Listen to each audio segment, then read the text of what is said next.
Mas há um terceiro e último olhar de Isaías. Além de olhar para cima, Deus é soberano, olhar para dentro, o homem é pecador, há uma maneira especial de você também agir quando os problemas aparecerem. Olhe para fora, olhe para além de você, olhe para o outro, olhe para o lado, para as necessidades. Aí no verso 8, Deus faz uma pergunta retórica para dar a Isaías o privilégio de responder: a quem enviarei? Quem há de ir por nós? Disse eu, eis-me aqui, envia-me a mim. Realmente Isaías só podia fazer isso, irmãos, confessar o seu pecado. Mas o texto nos mostra o que Deus pode fazer e o que Deus fez com Isaías e faz com todos nós. A partir do momento que ele confessa o seu pecado, diz o texto que um anjo, um serafim, vai até verso 6, diz aí que um dos serafins voou, trazendo na mão uma brasa viva, que tirara do altar com uma tenaz. O próprio anjo não pegou a brasa com a mão, ele pegou com a tenaz, porque isso deve ter causado uma dor extenuante. E de onde que ele tirou essa brasa? Isso aqui é importante, verso 7, no verso 6, não é? Tirara do altar, Veja, meus irmãos, que esse altar é o altar do sacrifício, onde o sacerdote matava o animal e o sangue escorria, e tinha brasa, e tinha fogo, o animal, o sacrifício, o fogo do juízo, e o pecado era expiado. O pecado era perdoado. Esses versículos, o 6 e o 7, porque diz no 7 que ele toca a boca de Isaías, e ele é purificado, a sua iniquidade é tirada, o seu pecado é perdoado. Então, meus irmãos, esse versículo nos mostra que Deus é gracioso, Deus é perdoador. Embora soubesse os problemas de Isaías, a suposta santidade de Isaías, a autojustiça de Isaías querendo ser o seu próprio redentor, mesmo Deus sabendo dos problemas que Isaías estava, Deus não destrói Isaías, Deus salva Isaías, Deus purifica os lábios de Isaías, e é o que acontece conosco. A misericórdia de Deus vem até nós, a brasa foi até Isaías, o perdão foi até Isaías, voou até ele foi perdoado. Essa é a misericórdia do Senhor, o seu perdão para todo e cada pecador. E veja que Deus oferece um perdão específico para pecados específicos. Diz o texto que ele tocou a boca de Isaías, precisamente aquilo que Isaías havia confessado, os seus lábios impuros, seus lábios contaminados pelo pecado. Essa graça está disponível para nós em Jesus. O perdão dos pecados está disponível para nós em Jesus. Quando há arrependimento, confissão desse pecado, toda a graça está disponível para Jesus. E lá na cruz, ele ofereceu o sacrifício definitivo por cada um de nós. E hoje nós podemos não dizer como Isaías, ai de mim, mas nós podemos dizer obrigado, Jesus.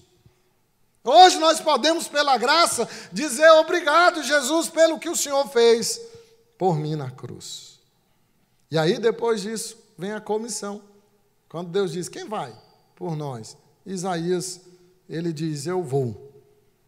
Só que não seria fácil. Se você observar, no verso 9, Deus disse, vai e dize a este povo, ouvi e não entendais. Deus está falando, Isaías, você vai profetizar, mas ninguém vai ouvir. No verso 11, Deus diz para Isaías que ele faria o seu ministério e que seria um aparente fracasso, porque as pessoas seriam desoladas, as casas ficariam abandonadas, e é uma referência ao exílio. Mas Deus, no verso de número 13, ele diz o seguinte, mas se ainda ficar a 10ª parte dela, tornará-se destruída, como terebinto e como orvalho, dos quais, depois de derribados, ainda fica o toco. Assim a santa semente é o seu toco. Deus, então, irmãos, disse para Isaías que ele preservaria o remanescente fiel. Não seria fácil o trabalho de Isaías, seria muito difícil, mas Deus iria preservar como uma árvore caída, que tem a sua semente, que brota e dá continuidade. Assim Deus iria preservar um grupo fiel que daria continuidade à fé. A fé. O que isso significa para nós? Depois do perdão de Deus, da purificação de Deus, isso não te constrange a ser um grande obreiro do Senhor? Você saber que foi perdoado com essa magnitude, não te constrange a trabalhar mais?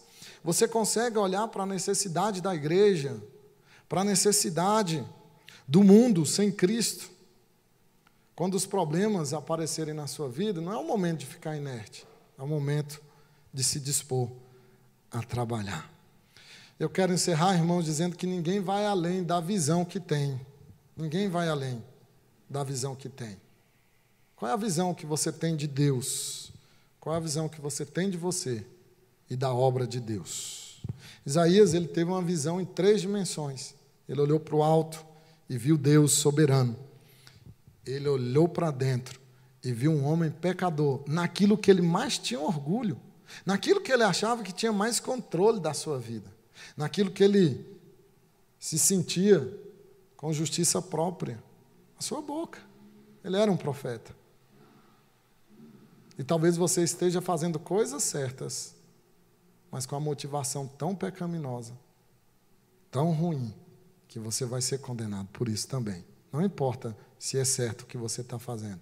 Ele profetizou Uzai certamente, de maneira correta. Só que ele falava do pecado dos outros. E somente quando ele viu Deus, pôde olhar para o seu próprio coração. E olhar para fora, ver o mundo necessitado de Cristo. Ver lá fora outros que têm os lábios impuros e que precisam chegar até Deus para receber perdão. Quando os problemas aparecerem, os reais problemas, né, talvez você está aí preocupado com a pandemia, com as suas dívidas, com os seus conflitos, mas você ainda não disse para Deus: o meu coração é impuro. Esse é o problema verdadeiro. Quando esse problema aparecer, se você se arrepender, Deus irá purificar o seu coração em Jesus. Olhe para o alto, olhe para dentro, olhe para fora.